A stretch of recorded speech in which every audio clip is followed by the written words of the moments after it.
Hiya! Hope you all had a good March and are enjoying the start of spring. Meanwhile, my hometown decided that the middle of March was a good time for a snowstorm, leaving me stranded inside. But it wasn't all bad, since it meant I had loads of time to keep up with all the comebacks this month. And boy, March has been filled to the brim with comebacks.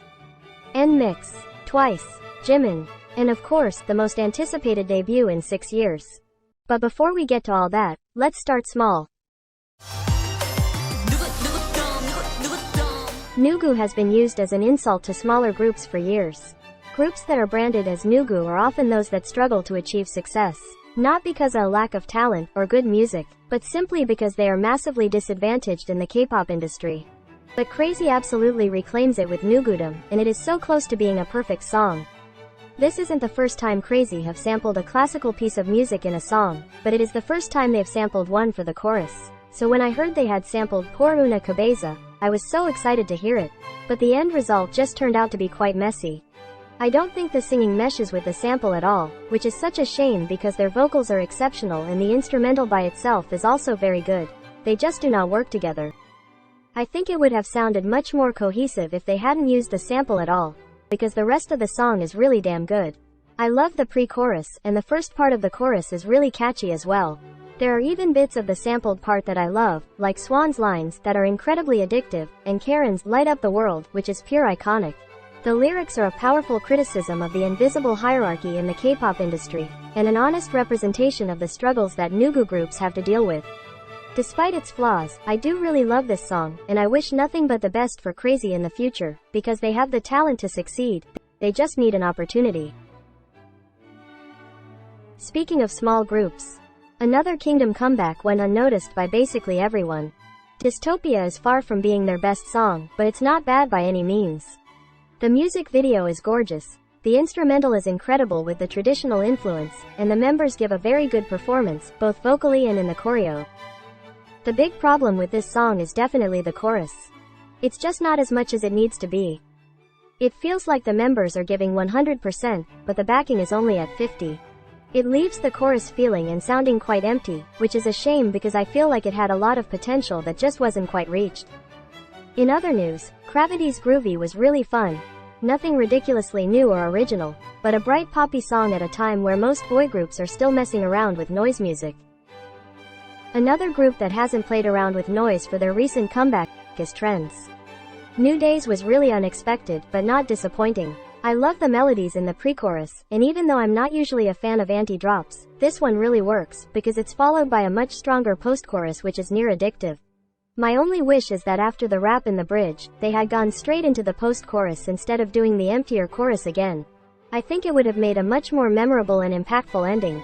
Other than that, it's very, very good, and a really strong comeback. On the flip side, is a new boy group. I was never one to keep up with KQ fellas, so the first time I heard Tricky House was the day of xikers' debut. While I wasn't keeping up with them, I know enough about 80s music to know what I wanted to see from xikers, and Tricky House wasn't it. As far as boy group music goes, Tricky House isn't anything we haven't seen before. The chorus instrumental is pretty interesting, and I really love Yi Chan's rap, but honestly, it sounds more like an 80s throwaway than a song that was made just for them. I was really hoping KQ would try something a little different with their new boy group, so I am a little disappointed. The best part about this song is definitely the music video. It's incredibly well made and genuinely entertaining. This random dude is so fucking good, it's amazing. Overall, Tricky House is pretty average, but I do see a hell of a lot of potential in it, and in the EP as a whole. The rap line sounds amazing in xiki, and from what I've seen of them on stage, they're clearly very strong performers. I think if KQ were to let them have their own identity, and give them their own, original music, xikers could be really big.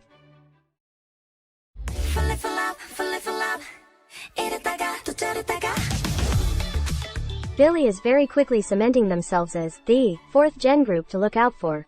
They have had an incredibly strong discography since their debut, and Eunoia is an excellent addition. It's probably the most generic song they've done thus far, in that I wouldn't be surprised to hear it from a group like Luna, Lovelyz, or Fromis 9. And yet, Eunoia still has that special twist that makes it clearly a Billlie song. The hook is one of the catchiest of the year, and I've had it stuck in my head all week. it's really refreshing to hear something like this from Billlie, when most popular girl groups now are moving away from cute, quirky music. It's not perfect, of course. This is the first time I've not really enjoyed a Billlie rap, and the music video is quite dull compared to their past songs. But on the whole, this song is bloody good. If you haven't already checked Billlie out, I can't recommend them enough. GGBB, Honestly, I really don't like this song. Something about it just felt very cheap and basic. Solar and Moonbyul still give good vocal performances, but they were genuinely the only reason I even finished listening to the song. It feels like an attempted throwback at the early music of Mamamoo, but instead of being nostalgic, it feels disingenuous. For me, the whole thing comes off feeling really fake and forced. It's a sharp contrast to their pre-release. This song is a beautiful blend of traditional Korean music, modern beats, and even some Latin influence, accompanied by a stunning, Ponsari-inspired music video. I absolutely love it. Solar and Moonbyul, ironically, seem much more natural in this music video compared with GGBB. Their performance is so immersive and engaging that I've ended up watching this music video more than any other this month. At its core, it's actually quite a simple song, but I don't think it has to be anything grand or groundbreaking to do its job well. Its job, as a pre-release, is to get you excited, and damn was I excited after this came out. To then be given GGBB was really disappointing. It was definitely not RBW's intention, but the song I've had on repeat this month is not GGBB.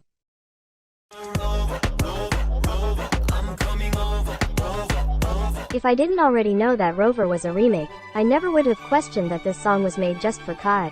I don't get what SM's obsession with remakes is, but I'll admit they did damn good with this one.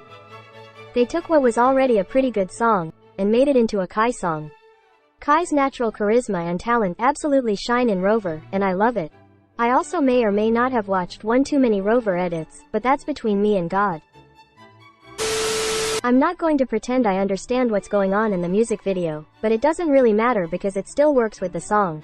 Bottom line is, Rover is quintessential K-pop, and was exactly the sort of song I expected from him after. So I'm glad we're finally getting it now. Alright, I think it's time to talk about Twice. Set Me Free is very obviously part of JYP's new mission to make Twice appeal to a Western audience, which is, clearly, going very well. All the controversy aside though, it's just not that great of a song. In my opinion, it's very forgettable, and it suffers extra for being the follow-up to such a great song as Talk That Talk. I have absolutely no problem with Twice's mature concepts. In fact, some of my favorite Twice songs have had mature concepts. But there is a big difference between doing a different concept and completely changing a group's sound. For me, Set Me Free does not sound like Twice. The girls still give incredible performances, as they always do, but I think JYP's desire to get Twice into the Western market made them go with something safe, something basic, something that appeals to a Western audience. In that respect, Set Me Free does its job very well. It definitely sounds like any other pop song I would hear on the radio. But as a K-pop fan, and a Twice fan, this comeback was just really disappointing. Unfortunately, I think the most memorable thing about this song will end up being the controversy surrounding it. JYP may have dropped the ball with Twice, but they absolutely nailed it with NMIXX. They kicked off the month strong with their pre-release, Young Dumb Stupid. Young, dumb, stupid, young, dumb, stupid. I'm definitely not the target audience of this song, and I only really relate to a bit of it, but I can still appreciate how it was made. The sample of Frère Jacques is unexpected, but not out of place, and I think it really works with the concept of the song. The girls' vocals are exceptional, especially towards the end in the bridge and final chorus. Young Dumb Stupid isn't a song that I'd choose to listen to, but objectively, it is good, and I'm going to assume that anyone who genuinely hates it, just hates joy. Love me like this, love me like that, love me like this, love me like that. I know a lot of people were disappointed by the lack of an NMIXX change-up in this song, but personally, I'm not too disappointed. Kpop needs some serious work until it's a true, complete sound. I hope they'll give us another change-up in a future comeback, but for now, I think Love Me Like This was a really good move for them. While there is a charm to NMIXX's change-ups, it's nice to hear a genuinely coherent song that lets them truly demonstrate their vocals. I love the pre-chorus. Lily and Seohyun's tones are addictive in it. Lily's high note in the bridge is incredible. I expected nothing less from her, and the ad-libs in the final chorus are a great addition to an otherwise very empty chorus. I'm not entirely satisfied with the bridge and final chorus though. I already made a short about my thoughts, so I won't get into it too much, but I think JYP definitely didn't take full advantage of the potential this song had. On the whole though, Love Me Like This is really good, and a great addition to their discography. I'm glad that it finally got them their first win, and I'm looking forward to seeing what they'll do next.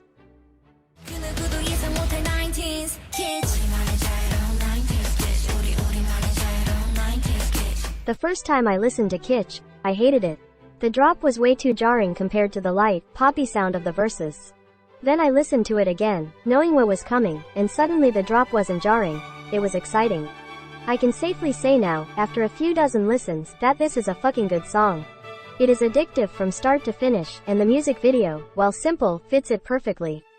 The catchy chorus is such a cool juxtaposition to the verses, perfectly showcasing two sides of the group.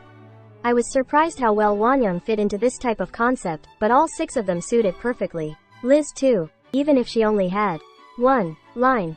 Fuck you Starship, she is your main vocalist and you are wasting her. Honestly, I wouldn't have been disappointed if this song was actually the title track. At the same time though, knowing this is just a pre-release, makes me even more excited to see what they've made for the title. I think it's going to be incredible. But obviously the song we're all talking about this month is Jisoo's solo.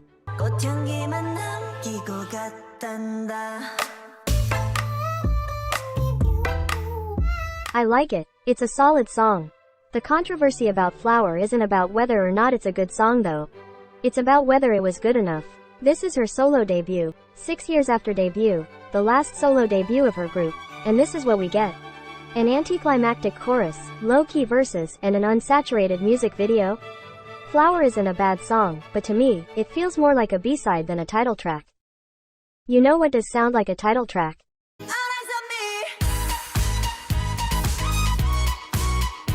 All Eyes on Me would have been an amazing solo debut. I love the steady rise of the music through the verses into the chorus, and the burst into the instrumental chorus is so fucking good. I think the whole album would have been more coherent and interesting if the 2 songs were reversed. While I do prefer All Eyes on Me to Flower, neither of these songs are actually what I wanted to hear from her debut. I wanted to hear her sing. Jisoo is a lead singer in the most popular group in the world. This album should have had her singing from start to finish. I was expecting something like Kwon Eunbi's Underwater, or Taeyeon's Spark, singing throughout the chorus. But both songs have instrumental choruses. I don't see why YG wouldn't want to show off her talent with a powerful, vocal chorus. They wasted a real opportunity. Disappointed as I am, I do still like this album, and I can only wish Jisoo the best on her debut. If you've made it this far, thank you so much for watching. Let me know in the comments what your favorite songs of March were, and I'll see you next time.